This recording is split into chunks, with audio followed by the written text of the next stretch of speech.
yet. There we go, now we're live. Hey, everybody. Yep, here we are. To the minute. The go live button didn't work for 30 seconds. Yes, we're here, as expected. I need to move that to there.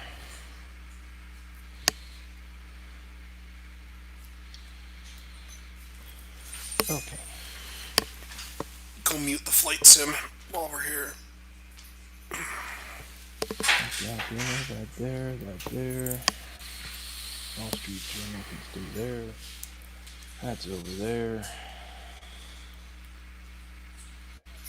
Hey, so Joe, the thought is for the topic, we'll take all of one of those flight types and kind of just talk about it Sure. because that seems to be the most inclusive list that I could find of different um things, and I have our manual open to go ahead and look at it. Cool.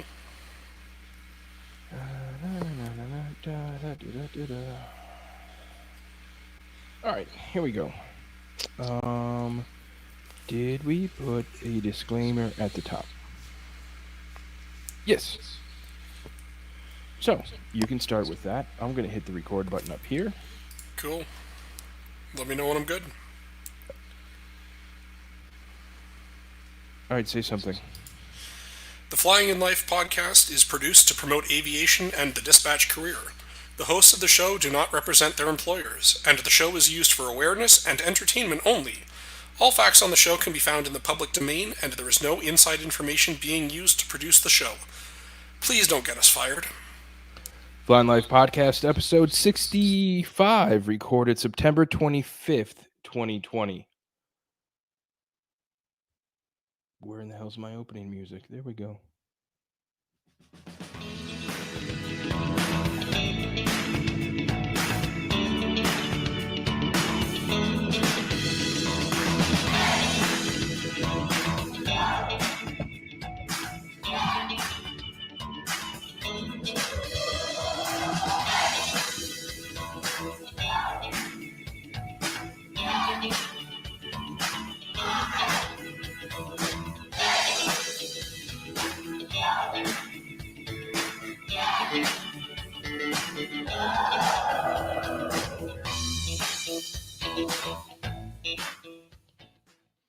Welcome to the Flying Life Podcast, a podcast just about that flying, aviation, and our lives. Our dispatcher Mike, a dispatcher for a major airline based here in the United States.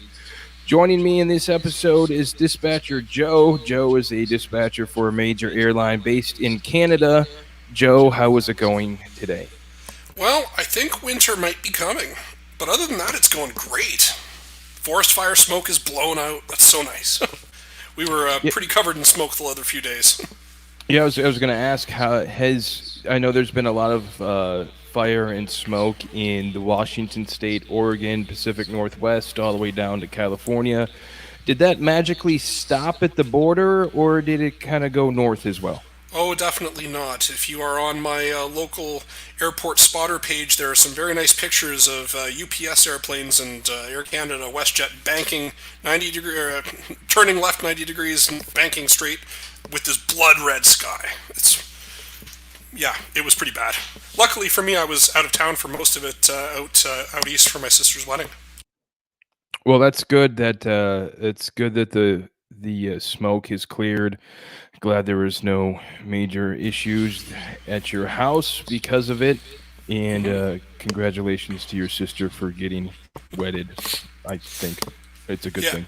It's a very good thing, and it's funny the hour before her wedding, the province announced they were shutting down all social gatherings effective immediately, except for in halls, and she was in a hall, so she still was able to have a wedding, but we were like this close to having the wedding be canceled like within an hour of it starting. Wow, that's crazy. Yeah.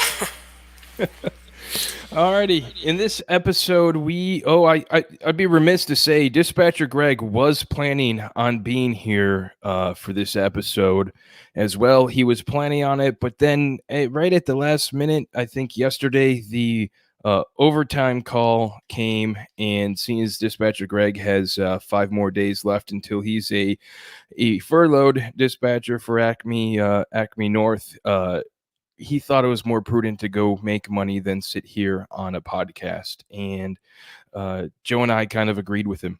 So Greg is going to be missed this episode, but he is definitely somewhere a lot more important. Yep, 100%. Alrighty, in this episode, we are going to cover some aviation news, mainly about Spiro Aerospace Systems, Boeing laying off some pilots, some good news for Boeing, where the head of the FAA, Steve Dixon, plans to pilot the 737 MAX later this week or next week. An iOS issue with the 787. The Canadian government is cutting some of the funding, so some airline employees could see their pay cut in half.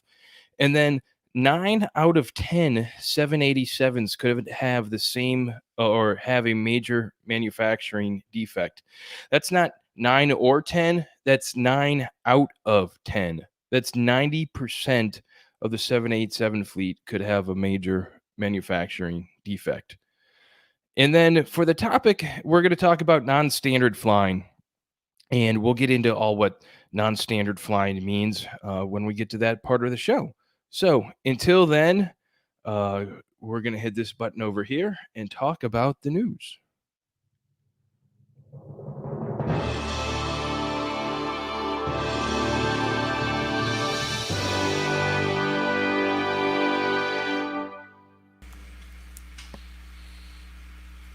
Our first news item comes from Flight Global. Spirit Aerospace Systems predicts its ASCO purchase will terminate and describes its Bombardier buy as uncertain. Spirit Aerospace Systems, which is a major Wichita-based aircraft airframe and aircraft component manufacturer, says the European Commission is unlikely to approve its purchase of the aerospace component supplier ASCO by the deal's October 1st deadline. At that time, the purchase agreement would automatically terminate, and Spirit does not intend to extend the deadline. This considerations to the ASCO acquisition have not been satisfied, and the company does not expect to extend the ASCO end date, Spirit said in a 22nd September regulatory flying. The company's management believes that it's unlikely that the European Commission condition will be satisfied by ASCO by the end date. So basically, from my understanding of reading this article, that Spirit Aerosystems was looking to expand into the European market by buying this company, and they were going to operate them as a subsidiary. But that all happened before the aviation industry took a big downturn, and this was also going to be a way for them to help divest their business, because I think over half of their revenue comes from the 737.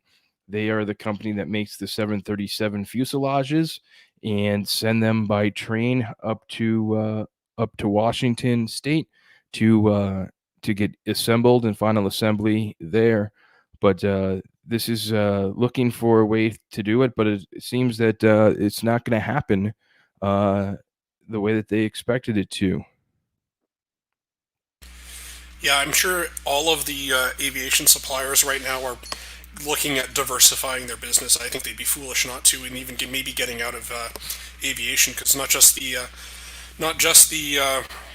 737 or in the 737 Max that's down the tubes right now, but there's airlines like Emirates are saying that they don't anticipate ordering any new aircraft for a decade. So, you could see a very, very long dry spell for a lot of these aviation manufacturers, which could lead to a big brain drain. So it's pretty concerning. Yeah, I mean it's another sign of the times. This is really not really talking about more of the major problems like we have in the airline industry, but this is now starting to talk to one of those subsystems of the economy, of the aviation manufacturing economy. This is the start of the ripple effect. Yeah, well, it's definitely a knock-on of the ripple effect for the supply chains for these for Boeing and Airbus and Bombardier and all those guys for sure. Because like Spirit got whammied when they shut down the Max production line late last year, and now I mean, there's who else is there to build for at the moment, right? Nobody's really making any new planes. Nobody's ordering anything.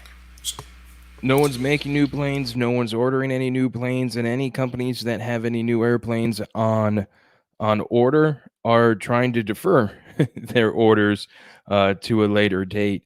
It's just a crazy time where the global demand for aviation has, as we have talked about before, and we don't need to talk about it some more, but it's plummeted. It has absolutely gone down the hill, and these airlines are trying to pinch any pennies that they can, and buying a new airplane is not cheap. So they're trying to push off any cost into later. And then, as we said, this is the ripple down effect for that. yeah. You better take the next one. Flight Global has decided to block me for some reason. I think I need to figure out my account. Oh, I'll take block. the next two then. Okay, I'll take the next two, and then you take the ones that are not Flight Global. This was Yeah. a very Flight Global centric news because, well, I went to Flight Global first, and they had some interesting news stories. This is also from Flight Global. Boeing lays off pilot group that supports the service entry of new aircraft types. Article goes on to say that Boeing is laying off a group of 7 line assist instructor pilots whose work includes helping airlines bring into their fleets aircraft types those airlines have not previously operated. Basically, if Bob Airlines buys a 737 and they were only an A320 operator, these line assist instructor pilots really help go and make Bob Airlines understand how to operate the 737 type aircraft. Um, Go ahead, Joe. Yeah, we had at Acme Canada when we brought on some new types that we hadn't operated before. We had Boeing guys come up, and like they helped with our check rides. They, sometimes they were the first officer as we were getting our first wave of pilots trained on the new types. It's a shame to see anyone lose their jobs, but again, this is just the same thing—the ripple effect of nobody's ordering new planes. So what is Yeah, there for them to do? exactly. In the article, it says Boeing says the layoffs reflect the lack of work for the instructor pilots, citing the current troubled state of the aerospace industry. Lack of aircraft demand amid the pandemic has caused new aircraft deliveries to slow to a trickle, as we kind of just talked about with the last article. Um, yeah, again, like you said, it's not great to see anyone lose its job, but it's kind of understanding here that again, this is the secondary market of the manufacturer, and they aren't delivering airplanes. Therefore, there are not new airlines to operate their new jets, so we don't exactly need them. Yeah, it's just simple as that, I guess. Yeah. So a glimmer of hope for the U.S. Manufacturer Boeing.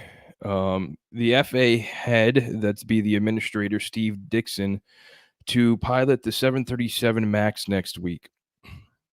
The FAA told U.S. lawmakers that the administrator, Steve Dixon, will pilot the 737 MAX next week ahead of a potential ungrounding of the aircraft.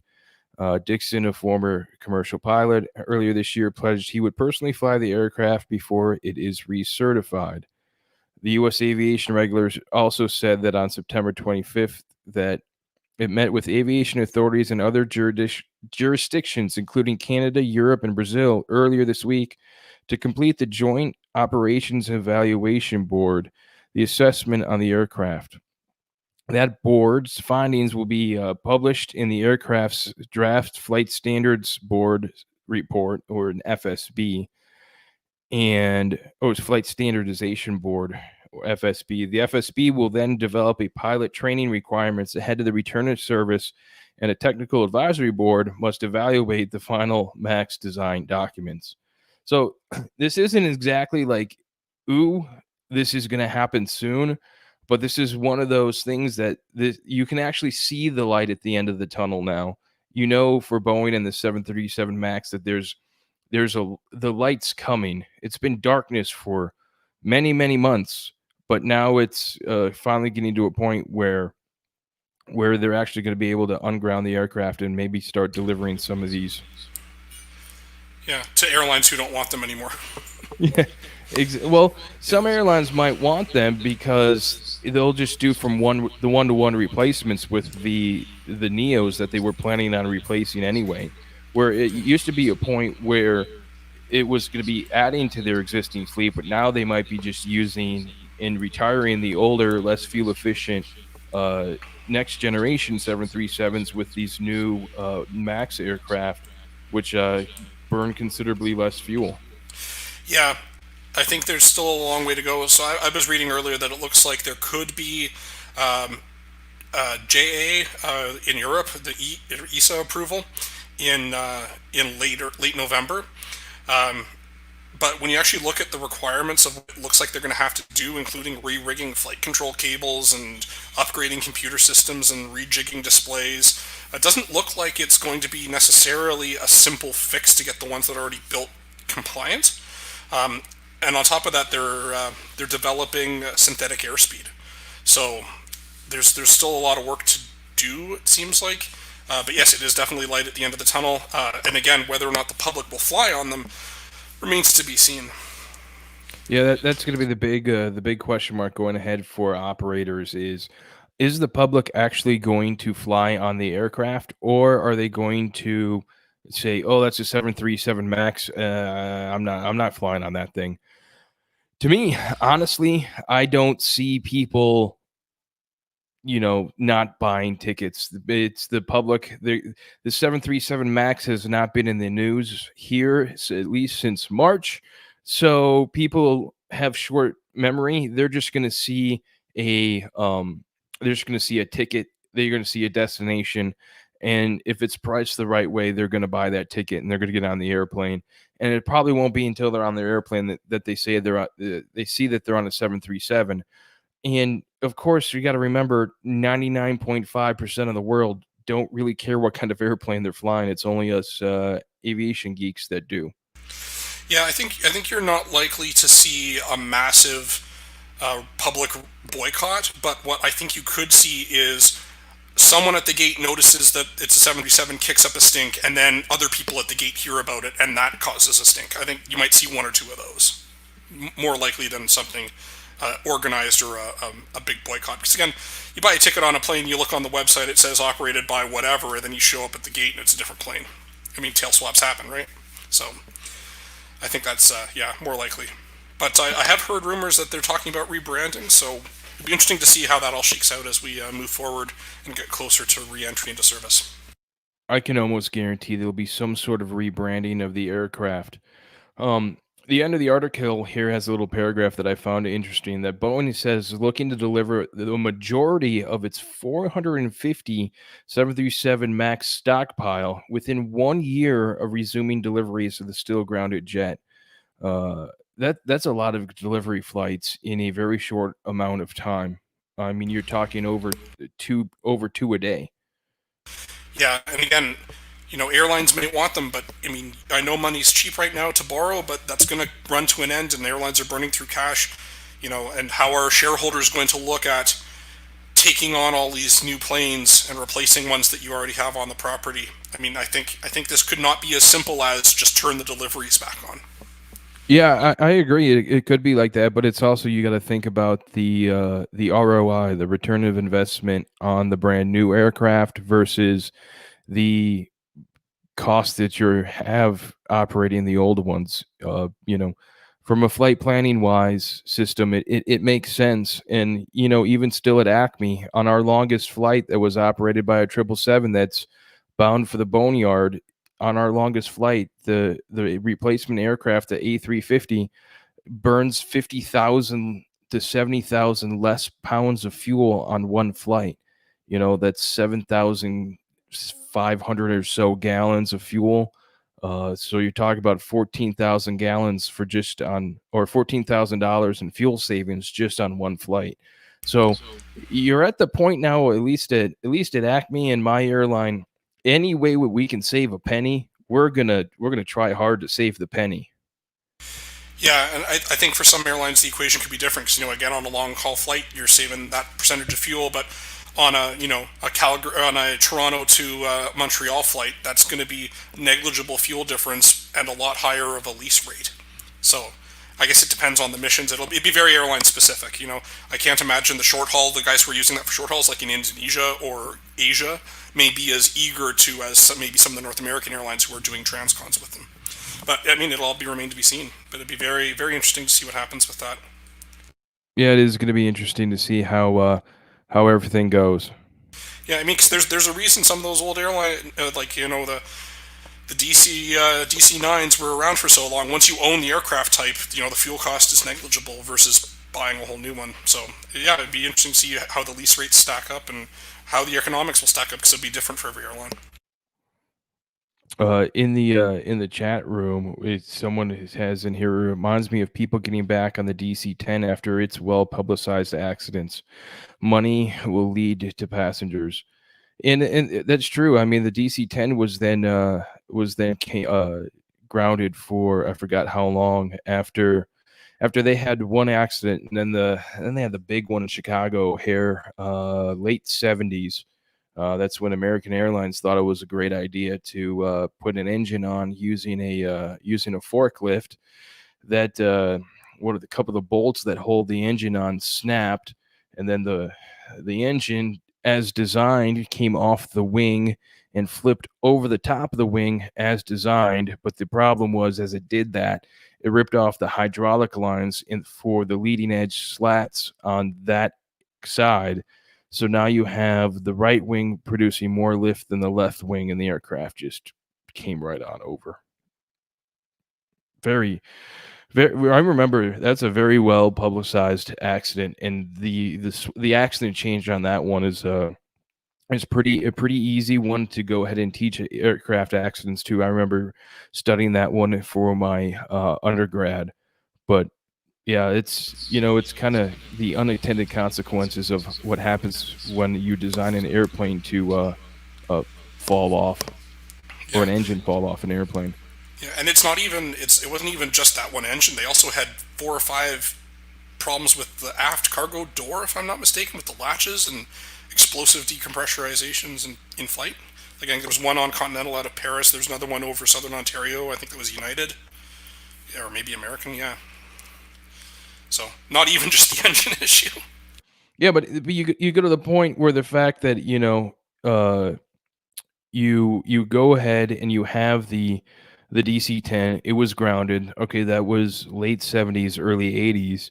Well, the company I first started in the major airline industry retired their last DC-10s in 2006 Yeah, and 2007. So the aircraft went on and had a very healthy career, and it wasn't a dead killer to the airframe. That the airframe is still out flying. you could even look at the 787, for example. They were grounded because the batteries kept catching fire. So, and then how that shook out. But of course, it's not great track record for Boeing that their two most recent planes were both grounded for obvious design faults. No, Makes you that's worry that's about the not a 777. yeah, that's not really a good track record for the Boeing company. Nope. I guess And it, that's now. It's time for me to talk about the Boeing company, don't I? The ILS issues. yeah, this is when it rains and pours for a company. Yeah, and there's a lot more rain coming too. So, Federal Aviation, the FAA has issued a special airworthiness information bulletin for owners and operators of the 787, which applies to all three models, so the 8, the 9, and the 10. In that bulletin, they flag the possibility of the autopilot flight director to fail to capture the localizer on an ILS approach. So the report says the autopilot flight director system was not providing proper guidance to capture the localizer when intercepting the localizer at large angles, 40 degrees or more from a runway and beam centerline. And this came about because of some issues in Hong Kong, which, as you know, they've got some closely spaced runways there. If you're on your intercept turn and you blow through the localizer, you could be right into the other approach in a matter of 30 seconds. So earlier this year, there was reported that there were 5 incidents in Hong Kong where 787 aircraft descended below the minimum safe altitude, and it was believed that terrain around the airport caused the false or failed localizer signal captures. At the time, they said they were looking closely into it, but now it looks like there's an actual problem with with the flight director, that isn't necessarily caused by the terrain. So yeah, it's not looking It's so one of good there. Yeah, it's one of those things you need to think about. Is that an antenna issue? Is that a hardware issue? Or now are we back to it being a software issue on the aircraft where it can't, read the ILS and the localizer? And for those who don't know, an ILS is an instrument landing system. It is pretty much the primary approach that most airliners use to get to onto the runway when there's not visual conditions. And it consists of two radio beams. One is the localizer, which is the horizontal beam across the track or the face of the earth, and it really gets down to it's a radio antenna on, normally speaking, is on the opposite end of the runway that you're going to land on, and it's a very narrow beam that you have a dial or a readout in the cockpit where you can see where you are to this dial. And then the other radio beam is the vertical radio beam that tells you how high you should be if you're on the glide path for the runway as well. So the fact that the airplane can't capture half of an ILS is not a good thing. That should be something that is, you know, a very basic thing an airplane should do. Yeah, and the localizer is the critical one because I'm 99% sure on the 787, but this is true on most airliners. You can't capture the vertical glide slope until you've captured the localizer. So if you can't capture the localizer, you're not descending on the glide slope, and that could, again, I think, lead to those descending below minimum safe altitude because they're trying to step down so they're not above the glide slope the whole time while they're trying to get on the localizer. Then that leads to bad things because you have to capture the localizer from below. So if there's a big hill and you can't, you're gonna end up on the side of a mountain somewhere if you're doing that. So Yeah, like I said, when it rains, it pours for the Boeing company. yeah, and I guess we'll not talk about Boeing for one story here. So in Yeah. this one, WestJet employees could see pay cut in half as subsidies change. So I think before we get into this, we need to talk a little bit about the subsidies here in Canada.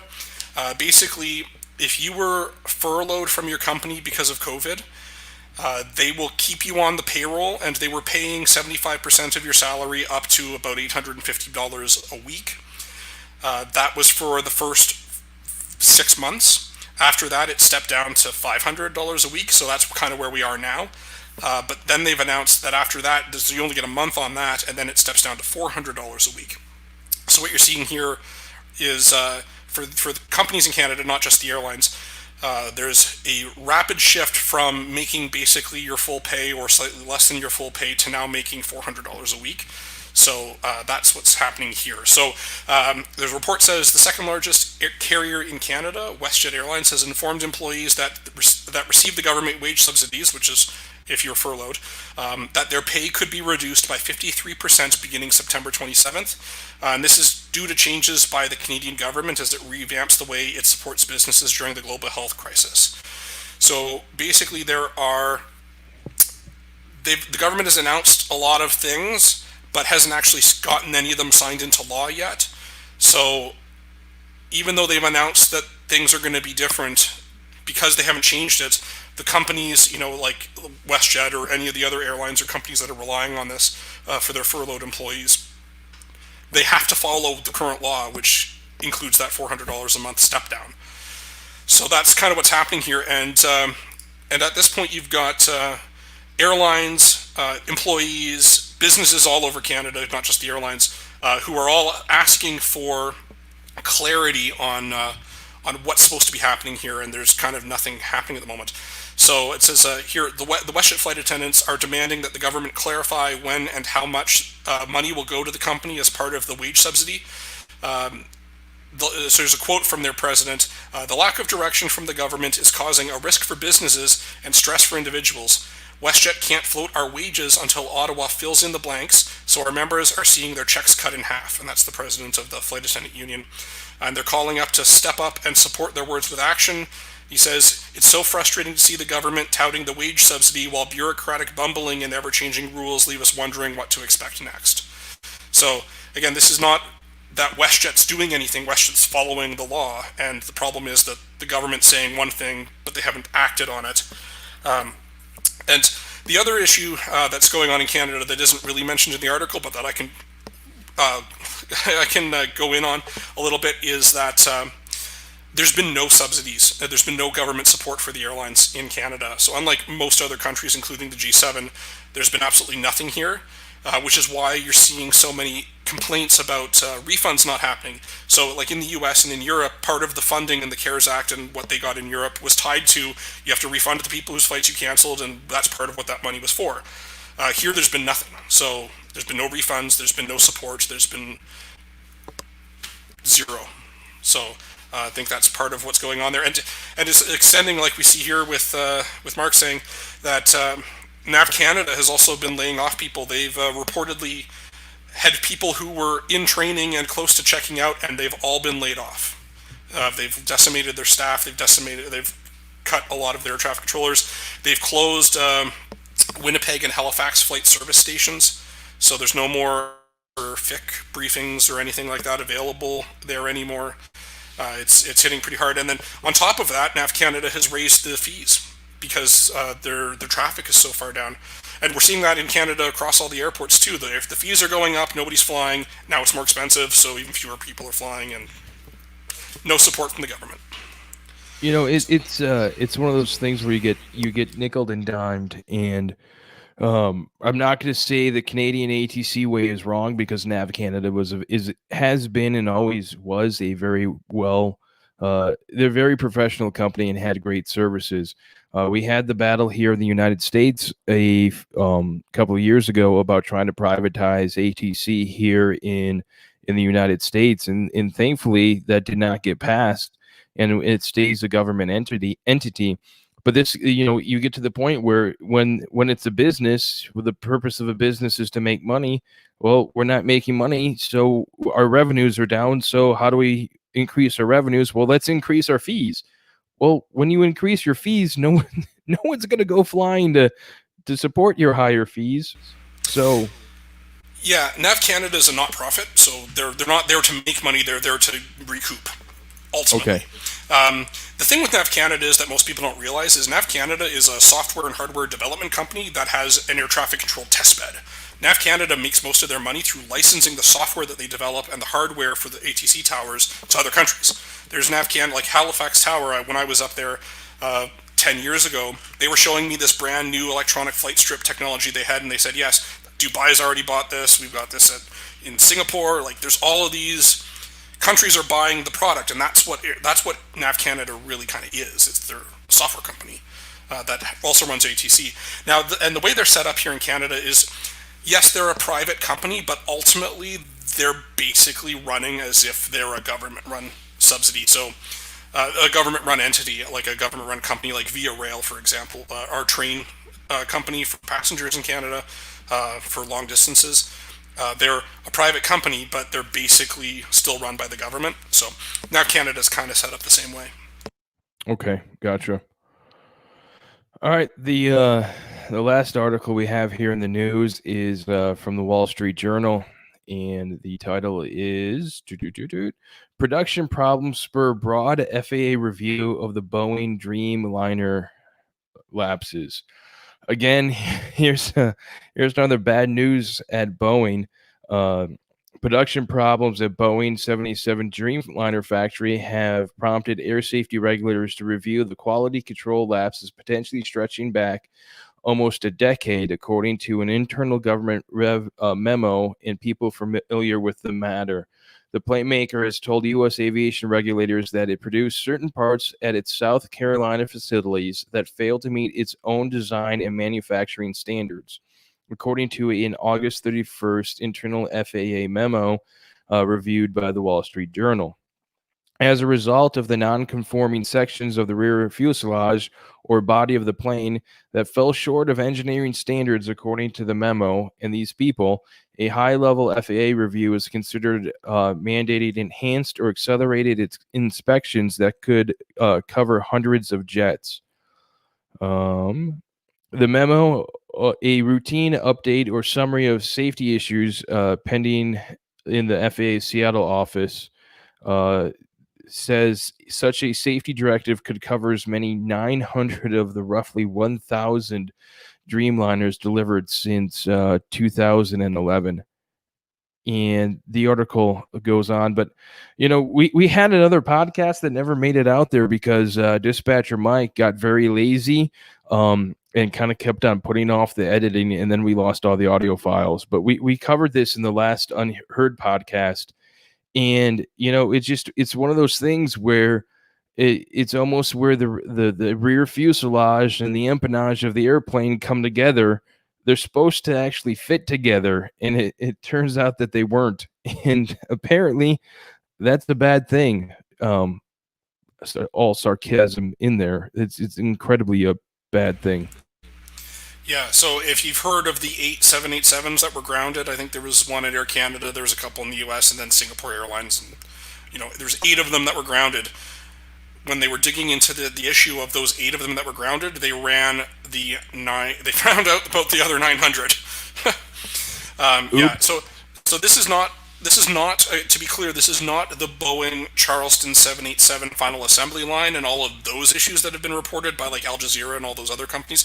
This is their contractor who's also in Charleston, who builds the rear part of the fuselage that then gets shipped to either the factory in Charleston or over to Seattle for assembly. So this is not that same story. This is a different story now.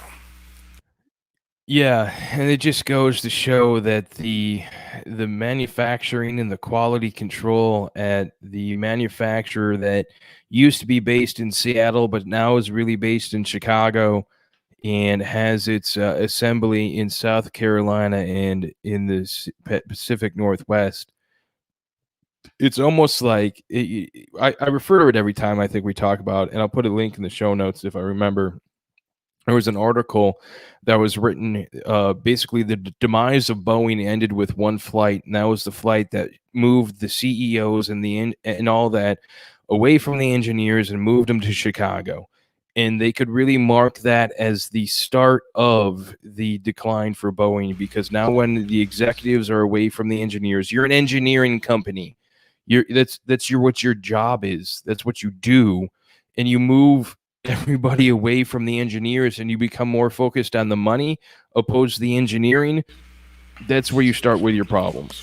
So there's a quote from the former CEO of Boeing from the merger period with McDonnell Douglas, and he says his greatest accomplishment was making Boeing run like a business instead of a great engineering firm. Yeah, you got to stick with your niche. And yes, it's great with businesses and stuff like that, but man, you're an engineering company. Engineer things, come out with great new things, and now you're just not. And now you're seeing the pitfalls from it. And it's not just in the aerospace manufacturing. You see it with the failed launch attempt to get to the International Space Station. They launched just fine. Their partner got them to space. They just couldn't get their vehicle the rest of the way to the International Space Station. I mean, it's these small little things that they're adding up, and they're really starting to pile up in the news for against them. Yeah. Not to completely rail on Boeing. They're a great company and awesome, amazing facilities out there in Seattle. It's just I think many of us can see that they're on life support, or if they're not on life support, we're watching a bad, I'm going to call it a train wreck. We're calling it a train wreck in slow motion. You know how when you're about to drop a glass of something and you can't get to it, your mind kind of plays it in slow motion that, oh crud, it's falling. I think that's what we're watching right now. It's falling. Yeah, and like we didn't even talk about the Congress report on the Max, but if you that's a good read. Go read it. It's pretty damning about the culture at Boeing. Yeah. And it starts at the top. It starts with the company culture. It's time to move the executives and all that back to where the engineers are and get back to their basics. Yes, and hopefully that doesn't mean well. This is not trying to sound political, but from the way those bean counters are working, it sure sounds like they want to close Boeing Washington and move it all to become Boeing Charleston. So, Well, of course they do. One is a union shop up there in Washington, and one of them was a non-union shop down there in South Carolina. And we all know that union labor is generally somewhat cheaper because you can have more control over them opposed to not. And if you want to debate me on that, I will find statistics on why union workers are paid more than non-union workers. Collective bargaining. That's all I have to say. All righty. On that fun, happy note, we are going to hit this button right here and move on to the topic. Let's talk about something fun and happy, like non-standard flights. I'm going to hit this one.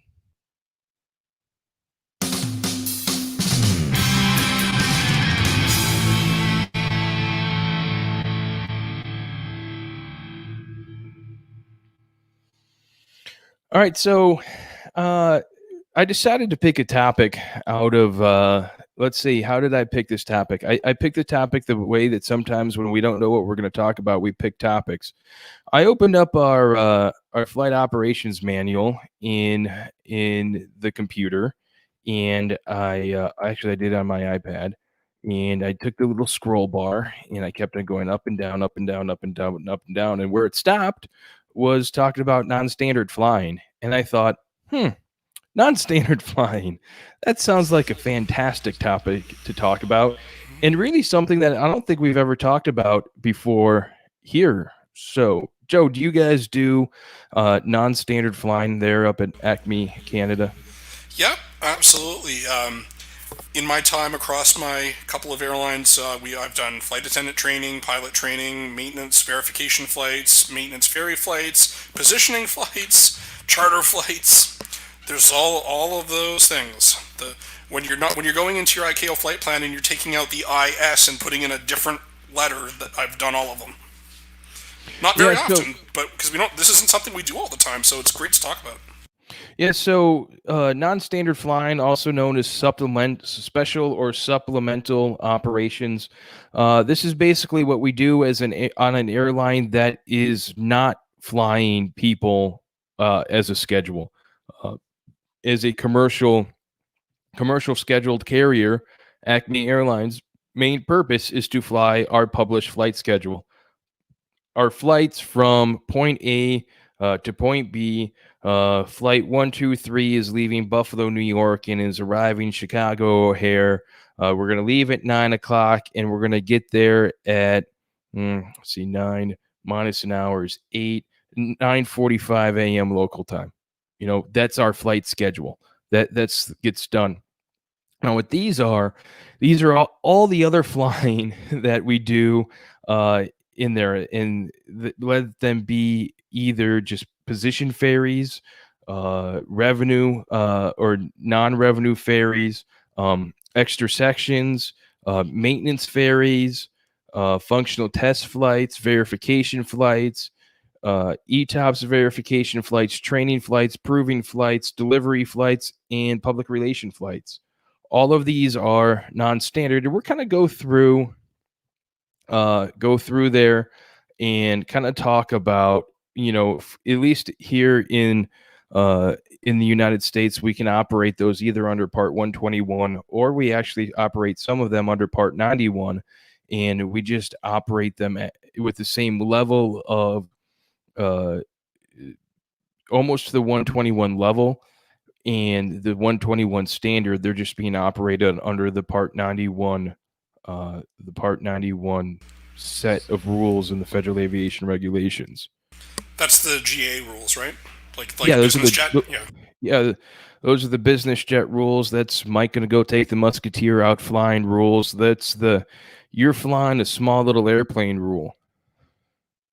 Yeah, just not VFR. Well, I don't know about you guys, but for us, we can't actually file VFR.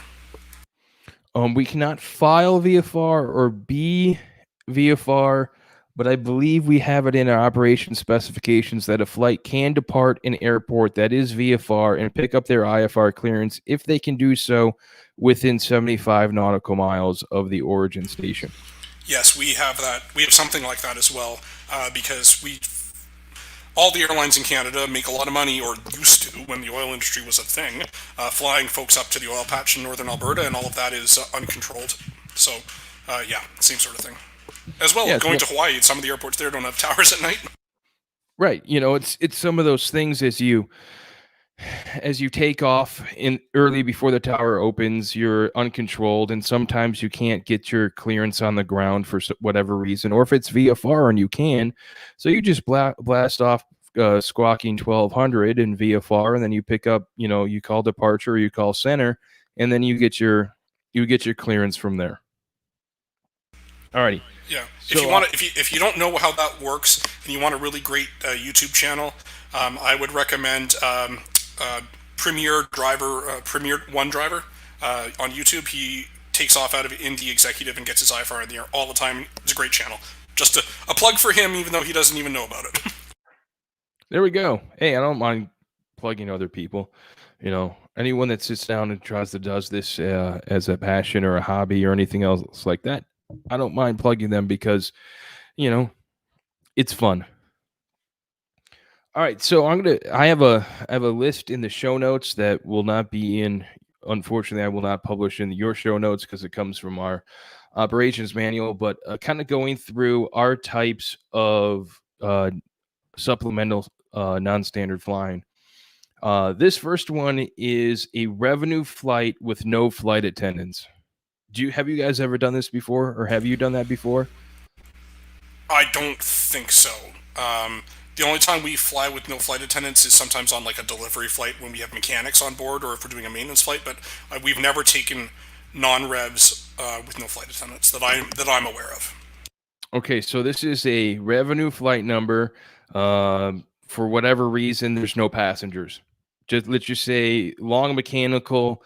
We've re-accommodated all of the passengers, something else. So now we've had this before, mainly in the situation of a long mechanical delay.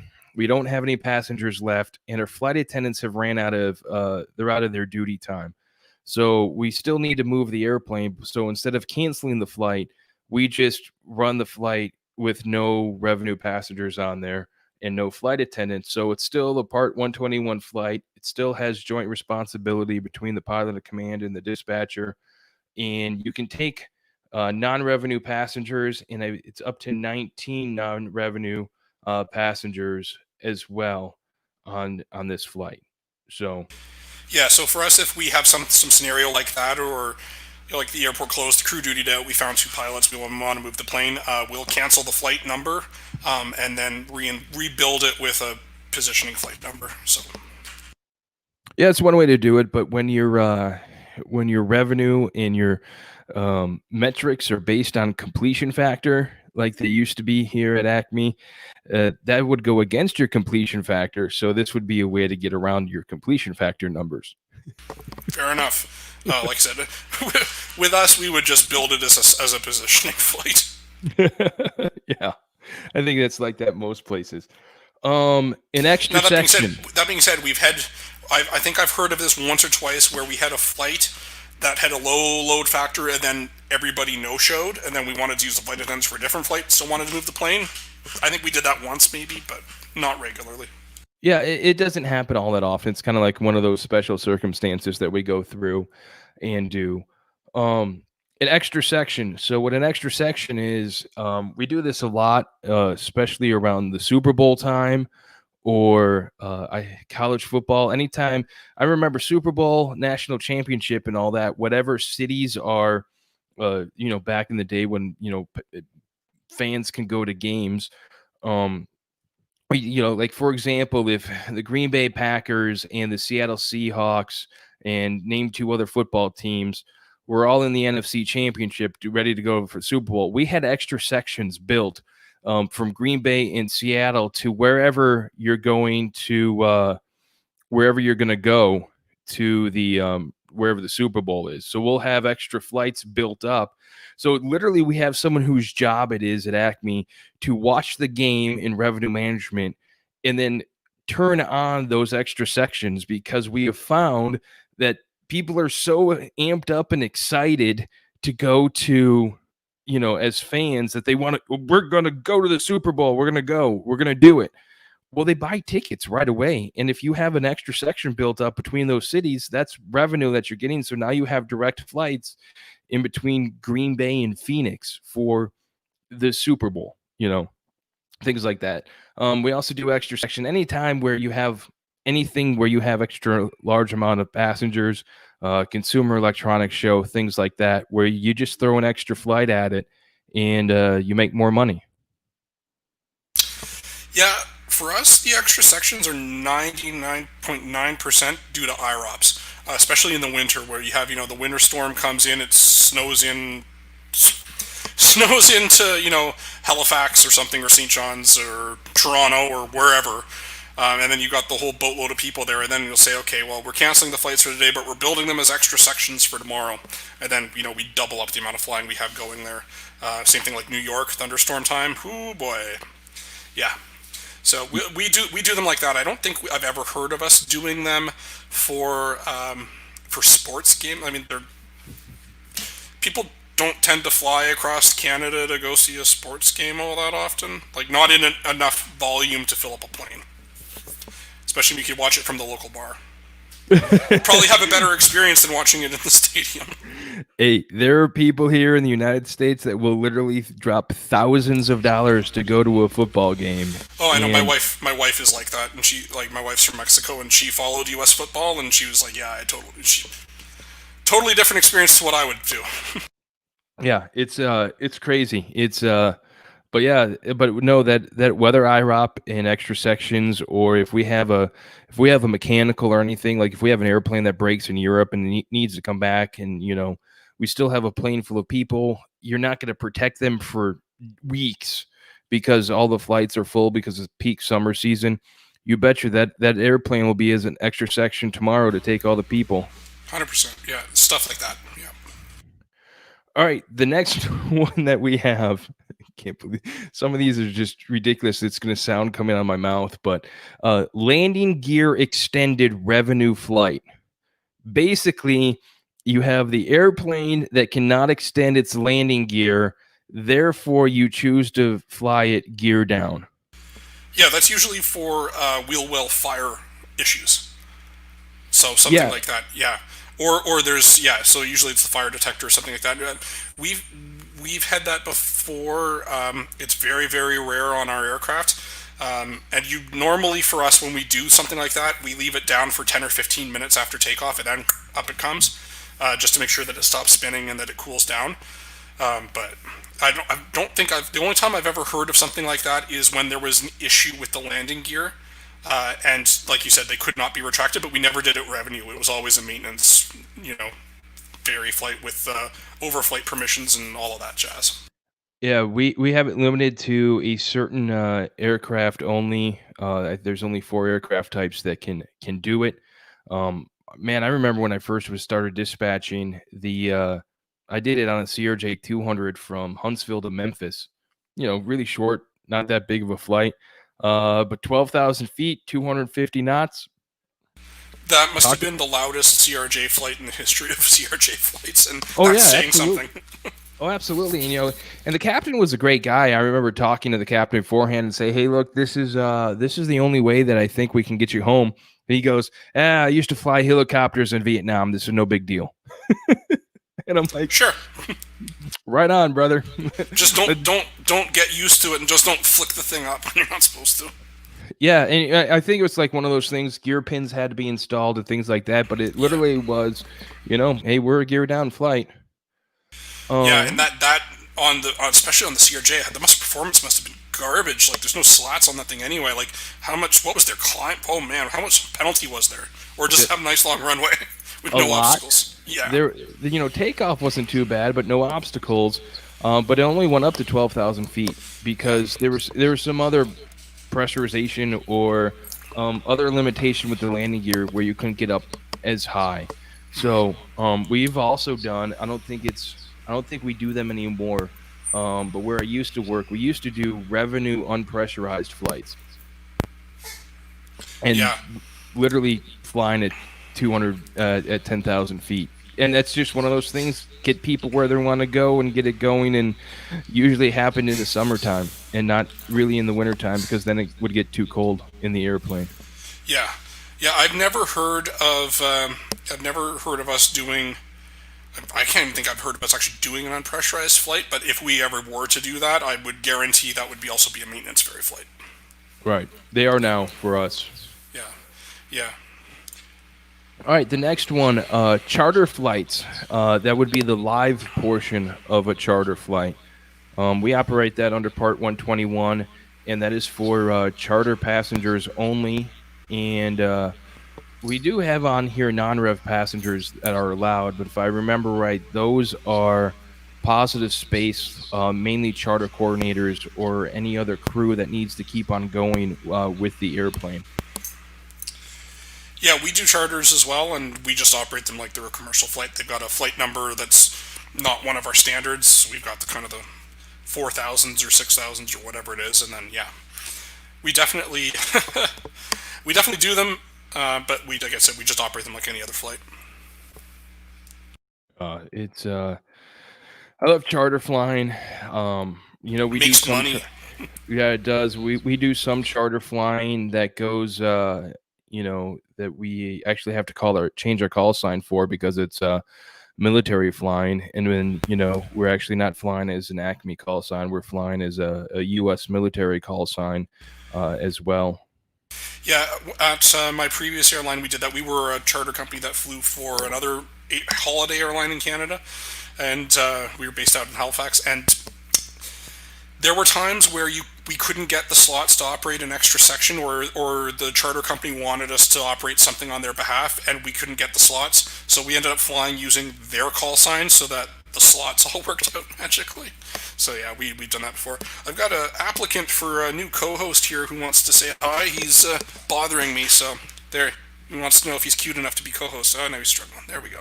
Well, it's cuter than Greg, so he's got that going. He's also quieter. Sorry, Greg, you're not here to defend yourself. Yeah. Yeah, he wouldn't leave me alone unless I was petting him for a while. Now he's run away, so. Alrighty, position ferry flights.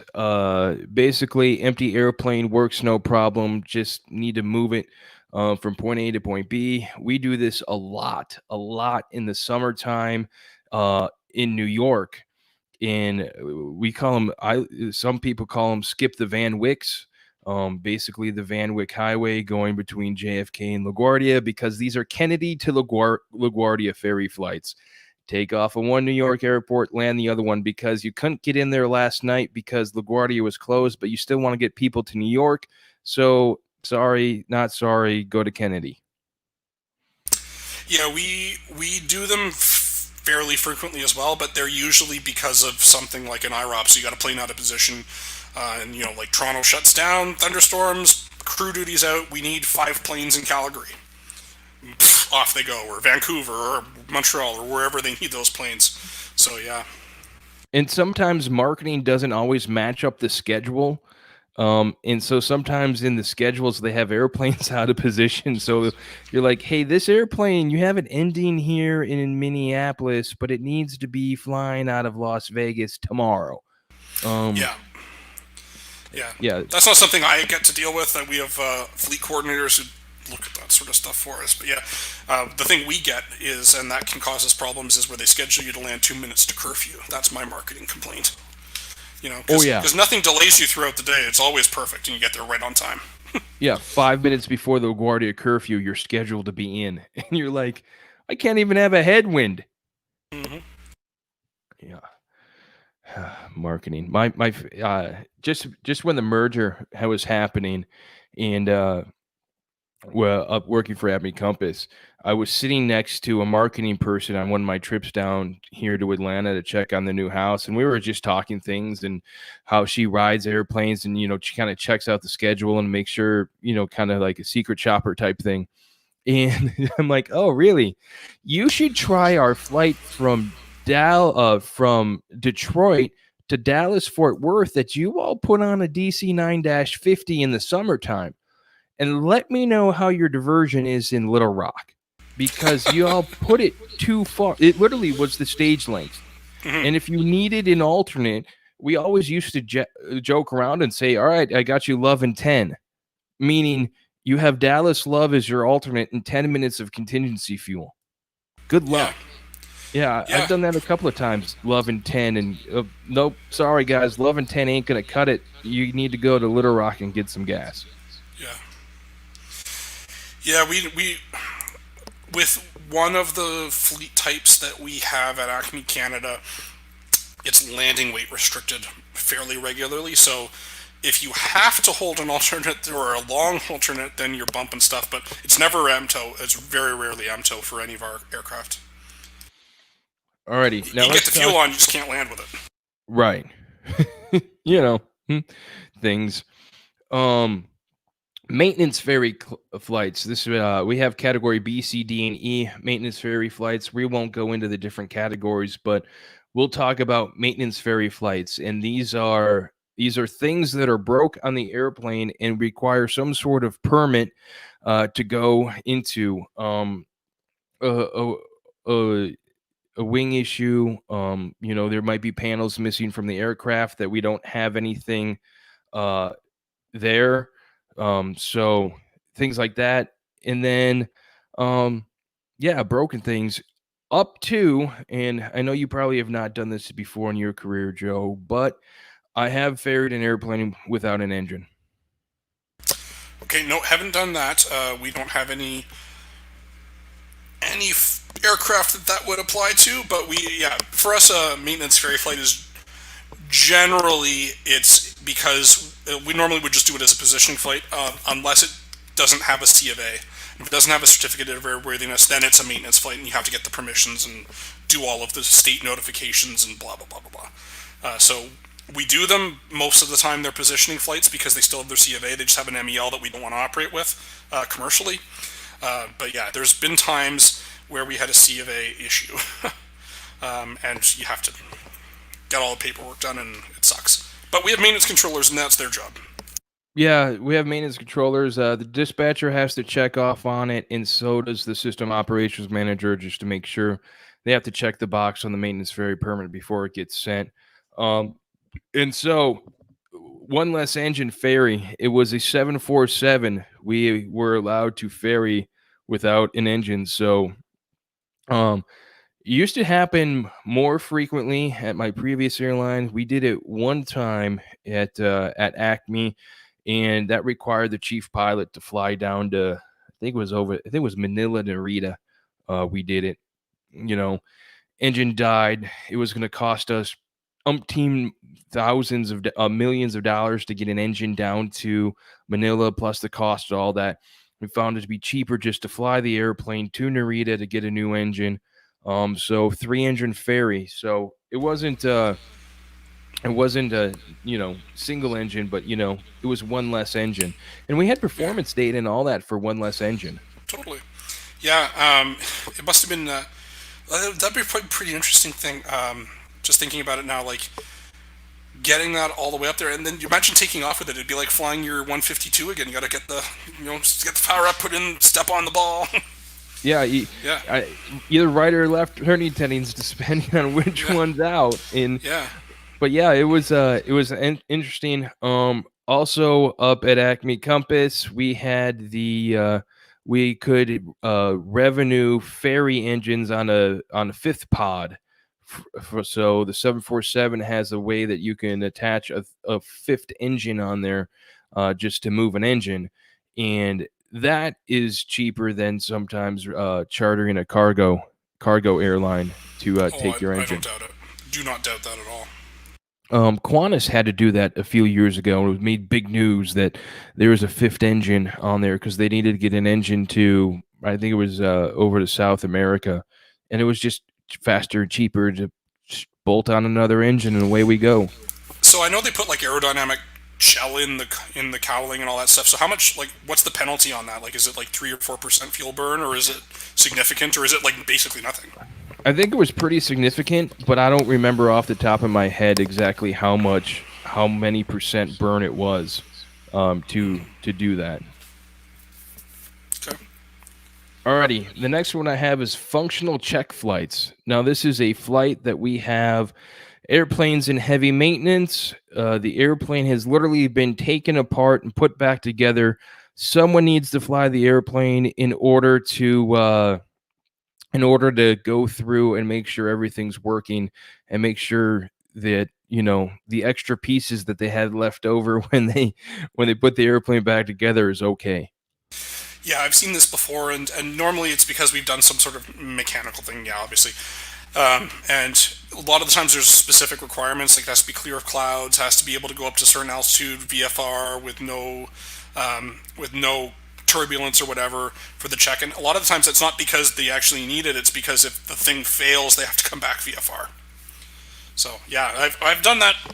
It's not common. I'd say maybe I've done 15 or 20 of them in my career.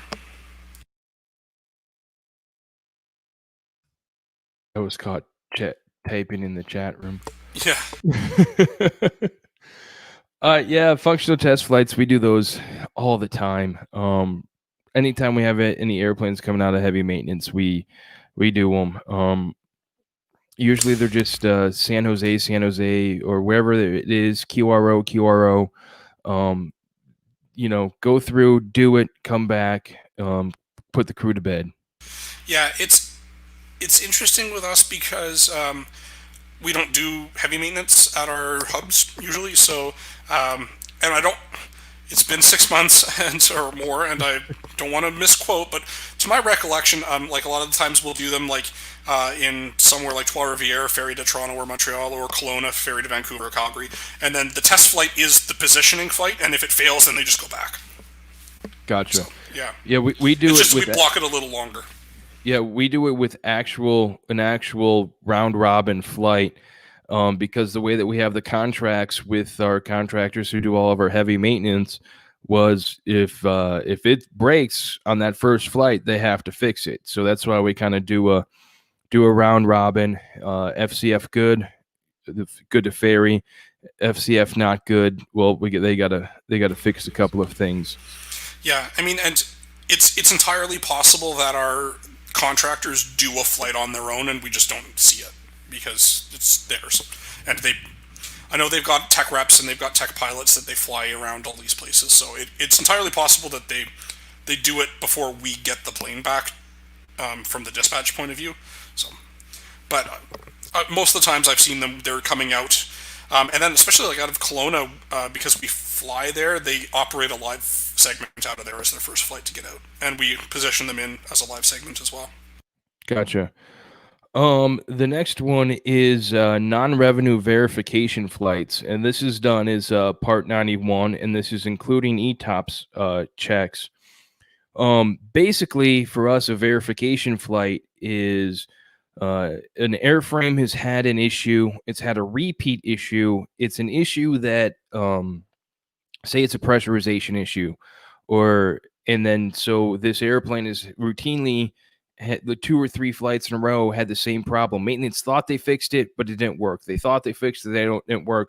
Where our maintenance manager will come out in the office and go, "Hey, this airplane needs an FCF before we carry people, or a verification flight before we carry people on it again." And that's just one of those things. That's just a revenue standard line crew that goes out, takes the airplane around flying for an hour to make sure everything works as normal on the airplane as they would expect. Yeah, I think with us we would just do it as a maintenance test flight. Yeah, it's basically It's what it is. basically It's the a same thing. Yeah. yeah, it's a maintenance test flight. But you don't need a ferry permit for it. The way that we run it. Yeah, okay. I'm not sure if there's a difference in how we do them. If there is, we probably don't see it in dispatch. because generally they'll build the flight, they'll tell us we've got the permits, and off we go. We've talked about this on the last episode on ETOPS, revenue ETOPS verification flights. Again, this is when they have multiple sides of a single system being worked on. That needs an ETOPS verification flight before it goes greater than 60 minutes from an airport. Therefore, the crew just does it on the next flight, and we do that quite routinely. Yeah, I think the closest thing we have to that is like the APU startups for APU on demand, but generally we can do those on an ETOPS flight. The only ETOPS proving that we do is usually to get our certificate, and we do what we call Prairie C. So one of our hubs out on the west coast and one of our hubs out east, and we pretend that the entire middle is ocean, and then we operate it as if it's ETOPS. Gotcha. Yeah. Next one that we have hasn't been done for a while, but happened just after the merger. They did it with the 7.5, 7.6 guys, especially the 7.5 guys from the north who had never flown a 7.6. They got a quick add-on to their type rating for training, but they wanted to go through and do actual landings in the airplane. So we did pilot training flights, and threw 12 guys in the airplane, and they went up to Knoxville, and they did landings for hours in Knoxville, and that's obviously Part 91. And I believe we still had flight following and things like that with it as well, even though not required. So basically, it's giving pilots an airplane with a bunch of gas, saying, "Hey, go out, have fun, play around, be back by dark." Yeah, I think we've done that a couple of times, but normally if we're doing training, it's the flight attendants. Okay. Proving flights. This would be a Part 91 with a joint responsibility with the pilot and the dispatcher. Needs a flight release just like it was a 121, but this is if we're operating to somewhere new or some sort of proving. I think we had these done. We just had one a month or two ago where we had to reprove to the FAA that we could fly to Eagle and back. But proving flights also happen when you have a new aircraft type and you're trying to go through and get the ETOP certification from the regulator as well. We have done proving flights as well for ETOPS proving flights, and it's no one on it, just the FAA. Okay, yeah, that sounds kind of like our Prairie C. With our Prairie C, we're allowed to operate them commercially because they're generally just one of our regular flights between one of our hubs, and then we prove our ETOPS by submitting paperwork afterward. I'm not a tech pilot for Acme Canada, but I think a lot of our proving we can do in the simulator.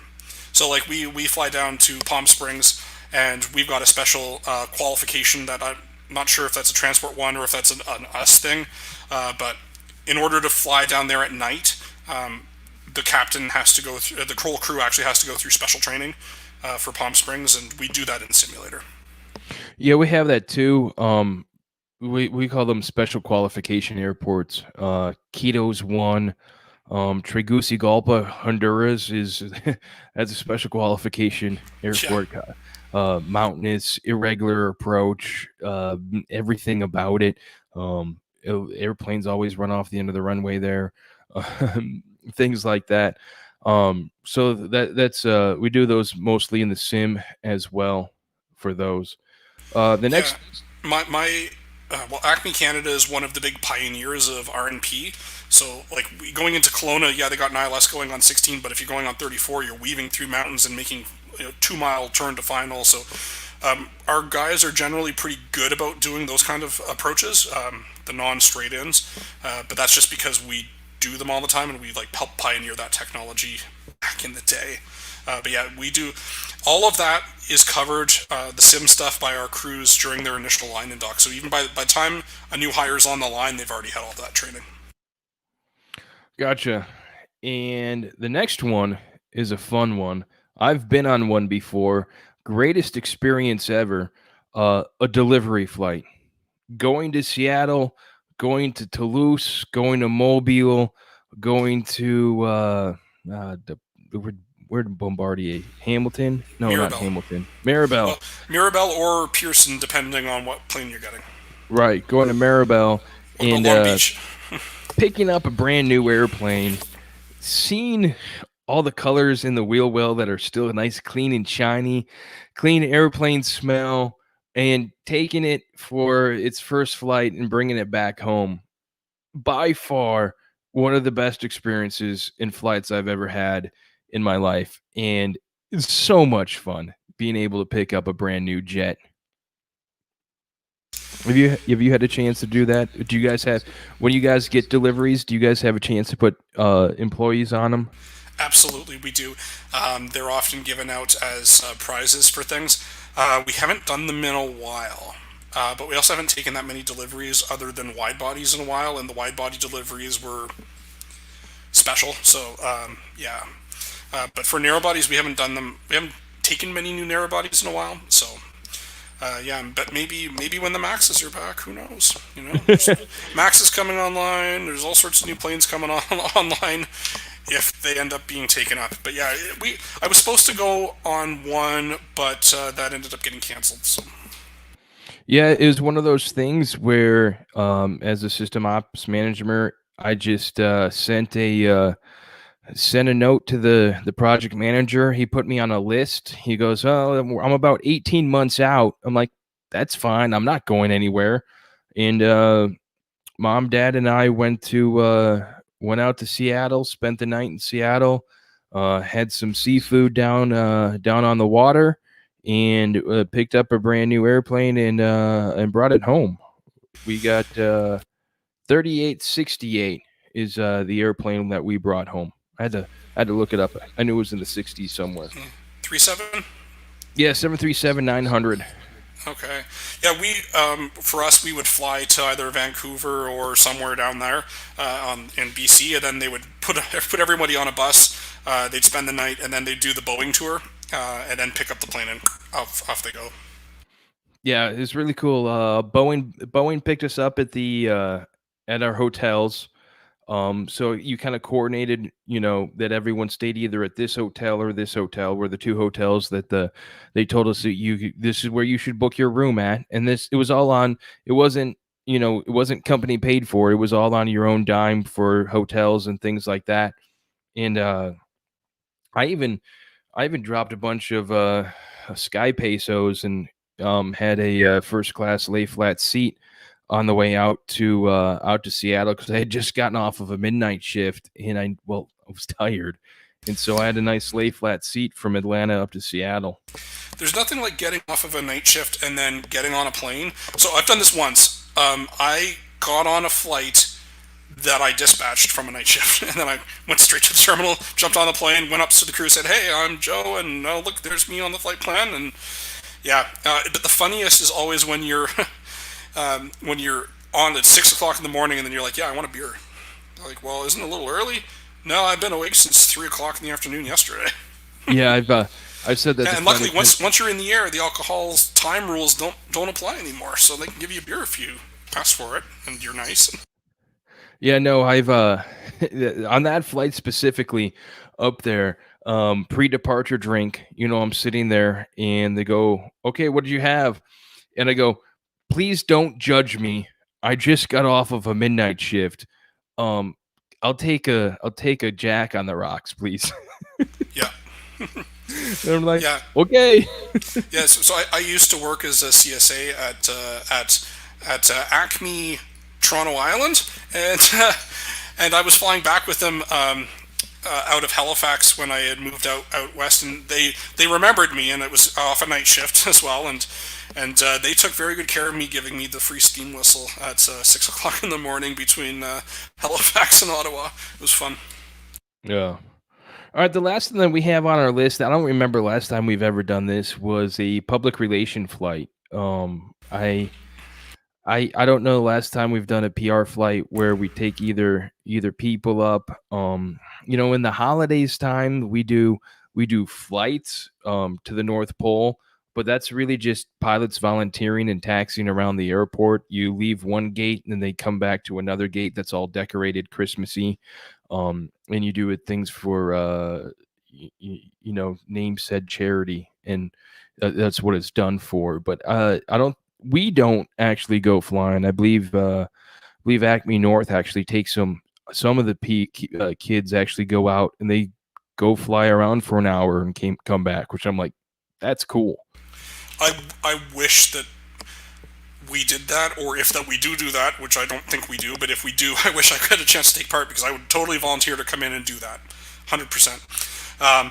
Our promotional flights that I'm aware of are usually like we bring on a new aircraft type, like we brought on a new wide body type, and up it went, and took a chase plane and did pictures. But to the best of my knowledge, we didn't actually dispatch that. That was done by the folks at Boeing before we actually physically, legally took delivery. It was our pilots and our teams on board and our mechanics, but not our dispatch, and not on our certificate. It was still on the temporary reg from Boeing. Yeah, that's cool. In the chat room, Acme Canada East is searching for Santa flights out of Halifax, Toronto, Montreal, Calgary, and Vancouver. All volunteer flights. And that's the thing, airline people, we're going to do it. If you give us a dang good cause and allow us to spread cheer around, well, we're going to jump on board. We're going to volunteer for it because it's just the right thing to do. Yeah, I've had a number of the Miracle kids, like the Miracle Network and the Children's Wish Foundation, that sort of stuff, on the flights. And a lot of the times for them, it's kind of heartbreaking, but you're coordinating a pilot retirement, so you're getting the firefighters out to spray water, that sort of stuff for them. But yeah, I don't think we've ever done a Christmas one. I would totally do it. Mark, is that on a Dash, or is that on a CRJ, or what type you have that on out of these places? I'd be very curious to hear.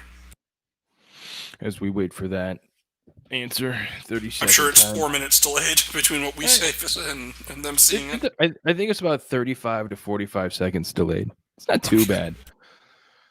Yes, I'm pretty sure Acme Canada East. I'm pretty sure that's the other airline that's headquartered in Halifax. Correct me if I'm wrong. That's a major regional airline. Gotcha. Done with the Crash 8. I mean the Dash 8. All right, that's gonna wrap up the top. Do you have any other non-standard flying that you all do or can think of, or? No, not really. I think, yeah, most of it's positioning flights for us. So. Gotcha. Yeah, it's fun when you come into work and you get a flight on your desk and you go, I'm going to where? I did that a couple of times with the military charters, especially in the middle of the Afghanistan campaign. When we started flying to Bishkek, Kazakhstan, and doing charters to there and going to FRU. I'm going to FR who? And I just had no clue. It's always kind of fun when you have to physically look up to see where the airport is. And then that's, as a dispatcher, you're like, okay, where am I going? Where's this airplane going? And then that's when you really get to do the fun stuff that, you take routinely, where you look up the airport diagram, you look at to see everything you do there as well. So it's kind of fun when you do those kind of non-standard charters and things like that. Yeah. Yeah, the big thing for us is always to remember that you have to go and take the IS out and put in IX or I whatever for the type of thing you're doing, because that's so easy to forget from your flight plan. Take the schedule out and take the ISIN or I. Yeah. It's been way too long for me to know that deep into this brain cell somewhere in here. It's down there deep. All right, well, that's gonna wrap up the show. I'm gonna come back here and find my script in my show notes. No, maybe I'm not. Maybe I closed that window. Oh, it's right in front of me. I got 3 screens in front of me. I had to figure out which one I buried the show notes on. All right, so you can find show notes for this episode at flyinglife.com/2020/65. You can find us on Twitter at flyinglife, facebook.com/flyinglife, Insta on flyinglife, and well, that's pretty much it. You can send an email with any questions, feedback, corrections, anything you want to know about dispatching, contact at flyinglife.com. If you want to support the show, we're on Patreon, patreon.com/flyinglife, I think. But anyway, go on there. Since last episode, we have one new patron, and that's James. And so thank you very much, James, for that. contribution to the show, we'll definitely be in contact with you. And Joe, anything else? I solemnly swear that by this time next year I'll have an actual microphone. Okay. Solemnly swear by this time next year, Joe will have an actual microphone. Okay. Sounds good. Hopefully we solemnly swear by this time next year, Dispatcher Greg and Dispatcher Joe will be back to dispatching airplanes. That would be nice, but like I said, I'm really really lucky, and well, I always say that I'm lucky. My mom always said, "Well, you worked hard for it," but I've got the reserves, and that's really been helpful for me to have something to be doing other than sitting around my house playing flight sim. So I'm lucky to be able to serve Canada and do the good work of the military while I'm not doing the good work of sending airplanes to the sky. That's a good thing. That's a great backup to have. And I think that's it. That's gonna wrap up the show. Yeah. Oh, you can find us on Stitcher and anywhere else podcasts can be found and things like that. So I'm gonna come over here. I'm gonna hit this button. It's that button. All We right. promise we'll try and do another one soon. Yeah. Here, I'm gonna stop the music and say that. Look, we are trying to go for 2 episodes a month, and we recorded an episode. And between me sitting in this chair for work and me producing the video for my church every week on Saturdays, I kind of got sick of sitting in this room, and I just pushed off editing a podcast. And I closed Audition, and all of the audio files got lost somewhere on my MacBook. So I'm not going to let that happen this time. I'm going to take and edit this podcast tomorrow and get it out by the end of the month. But that now you know why. That's why we lost an episode, and that's why it's been a month since we had an episode. So we're going to try to stick with the two episodes a month because it kind of works with all of our schedules. We've been doing really well. Like when you compare the history of the podcast to this summer, oh man, we've been really good. So yeah, good work, us. We've been great compared to when Mike was by himself. Honestly, Joe, it's to you and it's to Greg to kind of help, send me a message behind it and say, hey, are we going to record a podcast? Yeah, let's do it.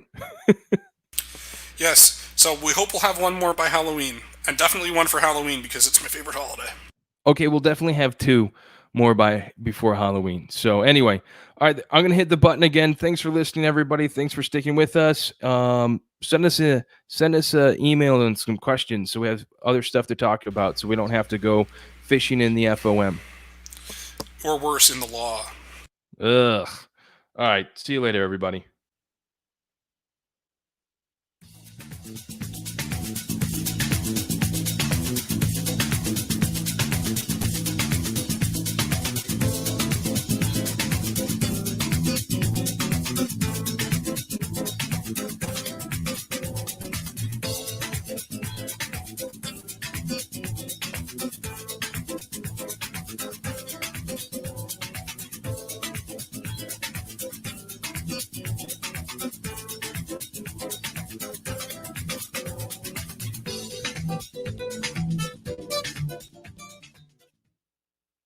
Yeehaw.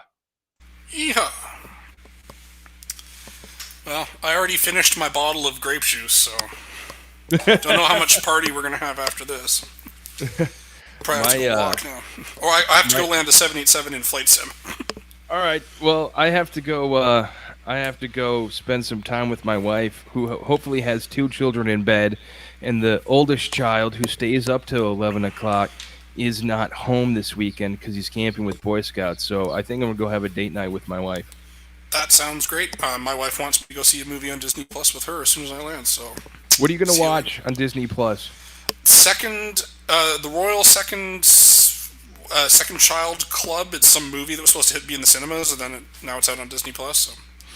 Alrighty, I'm gonna go. We're gonna go search the Netflix and the Disney Plus and the Amazons to try to find something.